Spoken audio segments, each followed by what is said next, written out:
So, she didn't want a burial. She wants revenge.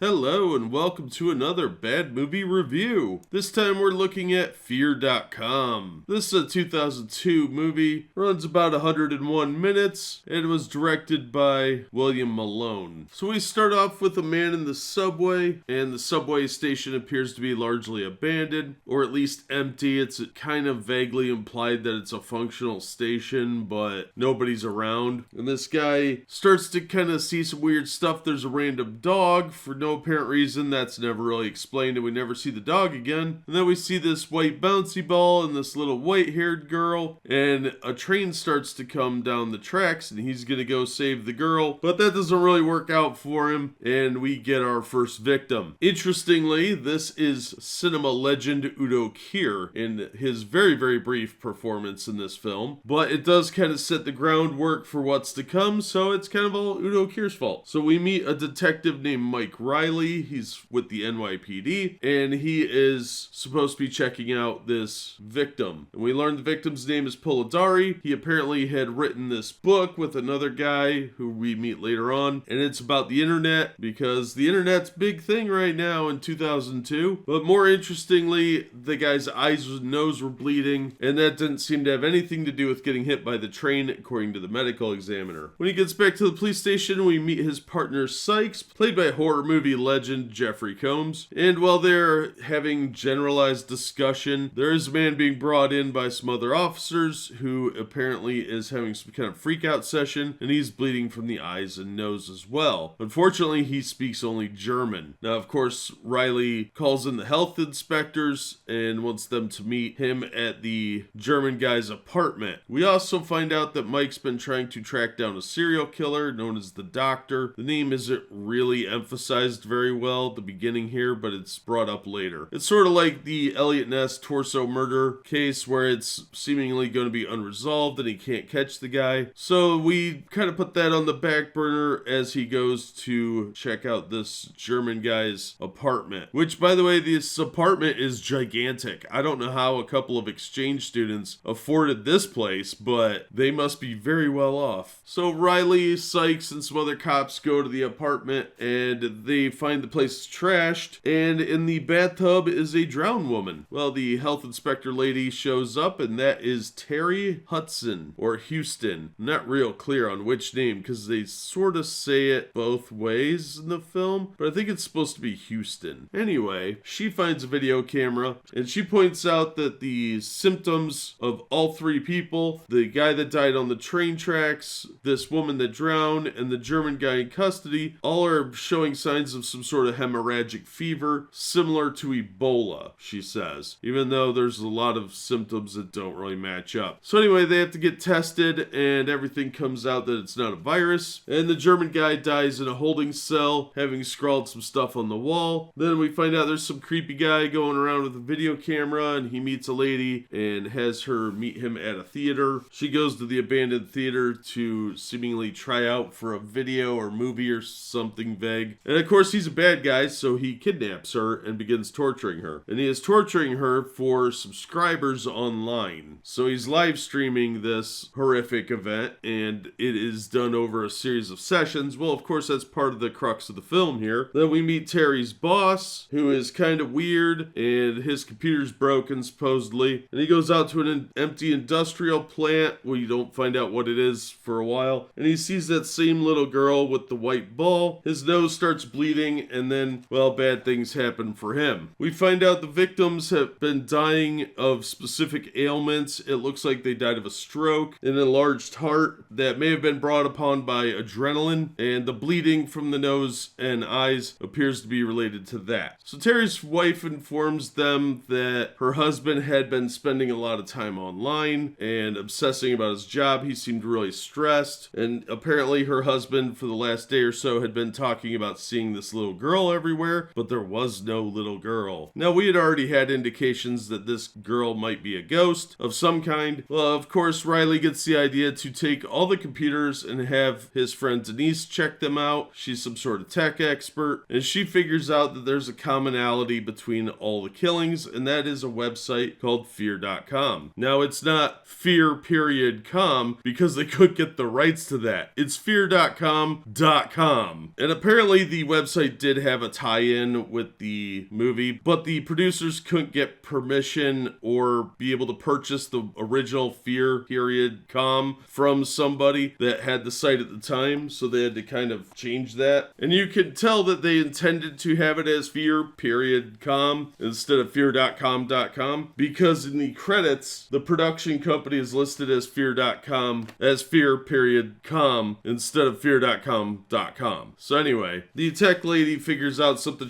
there's some shenanigans going on with the website, and she sees the series of images, prints several of them off, and interacts with somebody on the website, some woman. You get a series of creepy images throughout as people look at the website, and then we find out that Stephen Reyes' character is a killer, and he's still torturing that chick, and it apparently is related to Mike's investigation into this serial killer, and he might be this serial killer known as the Doctor. Now, Denise really gives them their best leads about what's going on with these images that she was able to print out from the website, but of course, things aren't going to work out real pleasantly for her, and they start to make these connections about the website views and everybody dying, and Terry figures out that people are dying almost to the minute at 48 hours after having been to the website. They do track down the co-author of the book named Frank Burnett, and he just says that he doesn't really believe anything that they wrote, but apparently the concept of the book was that the internet may be able to store energy, whether it's electromagnetic or psychic or whatever, but his co-author actually believed this, that somebody could basically store energy throughout all the computers and servers and be able to access it by one website. So that appears to be what our ghost here is doing, is that her essence was uploaded to the internet and is using this one website as like a portal to interact with people. Now, the website thing does play into what's going on with the live streaming of the killing of this woman, because the serial killer Pratt is also live streaming everything, but it's not from Fear.com.com. He's moving his sites around, and the subscribers are basically bouncing around with him. They don't really say it's on the dark web or the deep web, but it's obviously supposed to be on there. Things get a little more convoluted from here as Mike checks out the website despite being asked not to, and he interacts with the woman on the site, and then he's got 48 hours for something we don't really know, and then he has a little incident and gets a boo-boo, and so Terry, who was told not to check out the website, then checks out the website, and we get kind of a similar thing going on, and she actually is able to piece together that this woman might be one of the victims of the serial killer. It's a little convoluted how she makes that connection, but that's kind of a theme here. So she has to go and talk to a person that knew her, and she gets a couple clues, and we learn that this kid was a hemophiliac who also hung out at a steel mill when she was a child, an abandoned steel mill. What kind of parent lets their hemophiliac daughter hang out at an abandoned steel mill full of all sorts of rusty, pointy things and turgid water and God knows what other kind of freakos and weirdos hang out there too? So Terry is able to use this information to figure out where this woman's body has been dumped for some reason. That's never really explained why the body was dumped where it was, but it's really gross and disturbing looking, and things get really weird from there, and they slowly figure out where this doctor's residence was because they're handed a direct link to him. They're literally handed his address. It is just annoying. So of course that leads them to another clue that leads to his torture den, and things get ridiculous from there. One of the key things that you have to remember in this movie is everyone is a moron. There is like a limited amount of competency that these people have, and it's not a high amount. But when they go outside of that competency range of things they know directly about. They're complete idiots. They make awful choices. At some point, they fell in love. When I saw this movie in 2002 in the theater, I went with my friend Jeff, and he at one point leaned over at me and said, "When did they fall in love?" And I said, "I don't know, but I've figured it out now. It was about the 49-minute mark. They're suddenly in love." And it makes almost no sense at all, because so far they've just been working together, and then boom, they're in love. I guess it just happens that way sometimes. And you know the movie's bad when Jeffrey Combs and Udo Kier can't save the film. And worse, there's a character that gets killed somehow. It's not shown to us, but they call this individual for some assistance, and he ends up dying and getting strung up on the wall before they get there. And it's never explained how he beat them there, much less the bad guy had enough time to murder him and hang him up on the wall. You just sort of have to go with that, I guess. Another thing that bothered me was when Terry went swimming, she didn't tie her hair back, so her hair is constantly slapping her in the face, and you're running around in a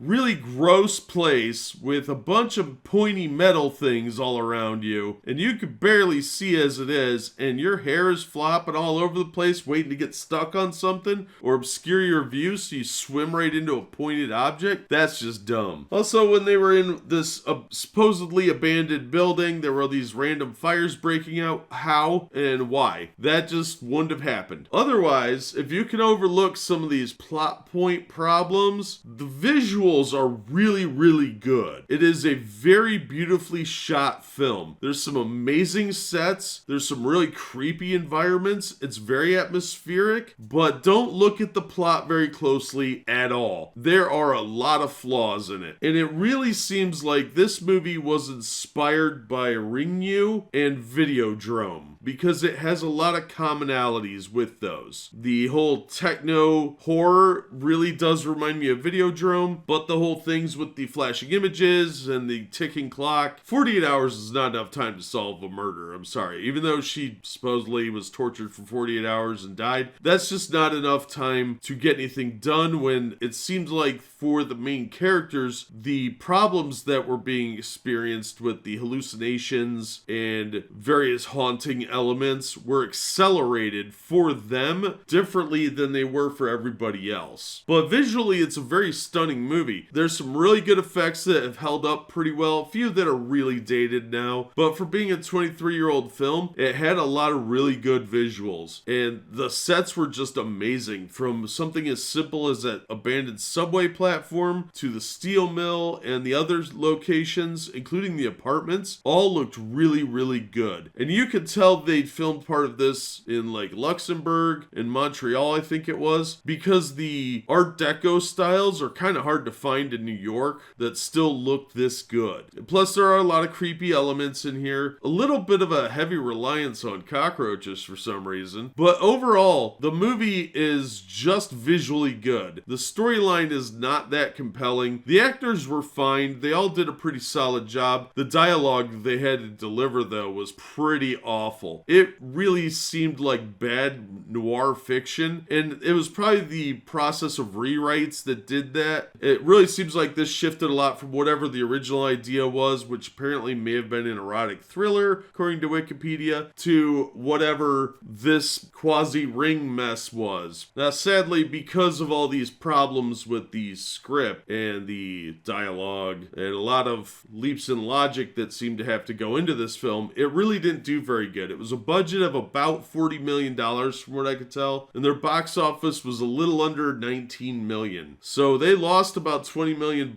just in the budgeting. That's probably not including marketing, so they probably lost quite a bit of money on this, which is really sad because this had a lot of potential. The creepy ghost lady looked really disturbing at parts, and it had some really cool concepts, mostly because it seemed to be borrowing heavily from Ringu and Videodrome. Now, the original Ring movie in Japan came out around 95, and the book came out several years before that in 91, so I think they were around long enough to have possibly influenced this film. I don't have any direct evidence of that, but there are a shocking number of similarities in style and the whole thing with the flashing images and the clues that are kind of buried in some of the images, that it it looks like it's a little bit more than a coincidence. So I didn't hate this movie as much as I did when I first saw it, because when I first saw it, I thought this was just a complete mess. But it's really not, because there's a lot of good visuals, like I said. It just suffers from too many leaps in logic and really bad, awkward dialogue. And they had a strong cast. There were a lot of good actors in here who were clearly doing their best, but they just couldn't save the film. So I'm not really going to recommend this. It's not so bad it's awful, but it's bad enough that it's really not worth tracking down unless you're really desperate for an installment of The Ring that you can't get a hold of or something. I think this movie actually gets a little bit of a bad rap. I'd say if it's something that comes on and you're bored and maybe you're with some friends and want a popcorn flick that you can kind of talk through, it's fine, but there are a lot of weird plot inconsistencies and poor continuity where they should have made more reference to this doctor, serial killer, and the streaming elements. They just didn't really explain enough of that early on in the film, and they try to make up for it later, and it just falls apart. So it's not a good film, but again, for the reasons I mentioned, it's not exactly a terrible film either. It's just sort of forgettable and messy, but with some really cool elements that unfortunately just can't save the film. I am a little surprised this didn't get a sequel, but seeing how badly it bombed in the theaters, that's probably for the better. It could still be revisited because websites haven't gone anywhere, but unlike a film like Chernobyl Diaries, this one probably could be salvaged as a franchise if they really wanted to. Not unlike The Ring, but probably with a different ghost, but same general premise. I just think if you're a fan of the Ring franchise, you're probably going to be annoyed by this. Same with Videodrome, but if you're looking for something just kind of quirky and out of the ordinary, this at least tried something different because the Ring movie hadn't been made in the States yet, so it was largely unknown to US audiences. So I don't really know how to rate this one. It's definitely got some good cheese, high budget cheese too, but it's definitely got some major